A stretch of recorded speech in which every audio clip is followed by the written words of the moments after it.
Hi, I'm Lenny Pickett, and I was the saxophone player, or one of the three saxophone players on David Bowie's Serious Moonlight tour. Well, there were some interesting problems in assembling the music. The orchestration was different from what some of the records would have had on them. Perhaps there were more keyboards in some of the records, and perhaps there were more guitars sometimes. But we had two guitar players and we had a horn section, so some of it was adapting the music so that the horn section would work with it. It was just three saxophone players, which was a little bit unusual. But that was our focus on it, was trying to, figure out how the wind instruments would fit in with some of the older material and how to make that work. And we used woodwinds and things like that, flutes, and where saxophone seemed inappropriate. And there were some songs where it just didn't require horns to be played on it. We were given some theatrical tasks. There was one song which we played cards throughout the song. We were mostly on stage, but there were times where it wasn't necessary for us to be there. I think Carlos was trying to, give the audience the impression of what the original recording sounded like, but without forcing it. Making it work for the ensemble that was there, the group of musicians, the players, and the instrumentation that was there, so that it would, work in a theatrical sort of way. And I think that the theatrical presentation of it was extremely important from the very beginning. Well, we were told in the beginning that the characters that we were playing could all have been found sometime in the 50s or 60s in Singapore. And we were given a general sort of job description of what we were. And that was about it, in terms of theatrical direction. And so, it was left to us to figure out the rest of it. When we played cards, we were actually playing cards.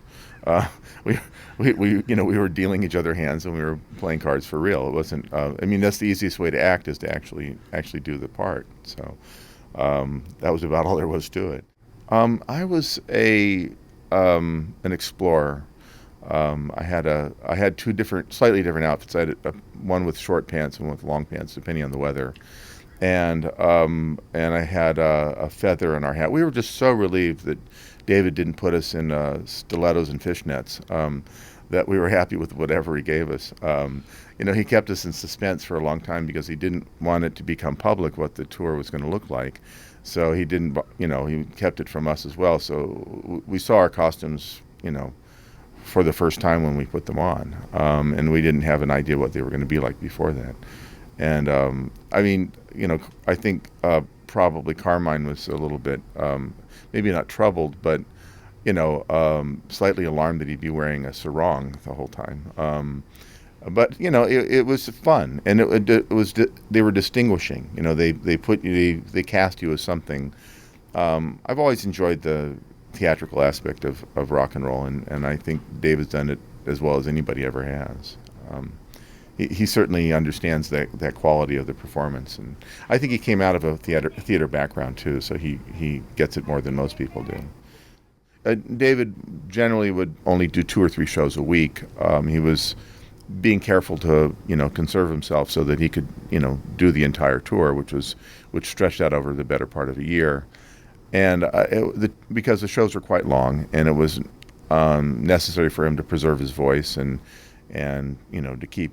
I think it helped everybody. It also created a really interesting situation for us, in that we would often be in a town a day before we were going to play. His usual method was that immediately after the show, we would all leave the stage, get into vans, and go to the airport and get onto the airplane, change our clothes on the airplane, and arrive in the next town late that night, and be there for a day or two before we performed. So, which was great because we were able to see the place without people knowing that it was the tour. We could be incognito, and David could be incognito, which was pretty fun for David, I think, to not have a zillion fans immediately swarming over him.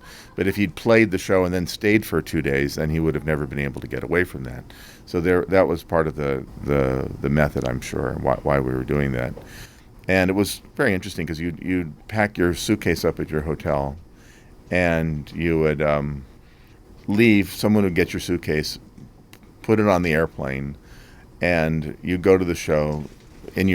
Put your stage clothes on, bring your other clothes with you to the airplane, change on the airplane, and then arrive at your hotel room, and your suitcase would already be there. It was one of the most posh tours you could imagine. It was like being in a country club for like a year. The hotels were extremely good, and it was mostly private air travel, which is, I guess, considering how air travel is now, probably the way to go. Certainly it was a blessing at the time because it prevented us from having to traipse through airports all the time. We would arrive on the tarmac, climb off the airplane, and get into the vans and go to the hotel. So it was, as logistically, it was, for the musicians at least, it was one of the easiest tours I've ever been on. It made our lives very pleasant, and it made it like an opportunity to visit places in a way that you would never get to see them otherwise, because not only were we traveling, but we were working where we were going, so we had connections as soon as we arrived, which would help us to see things that tourists would never see.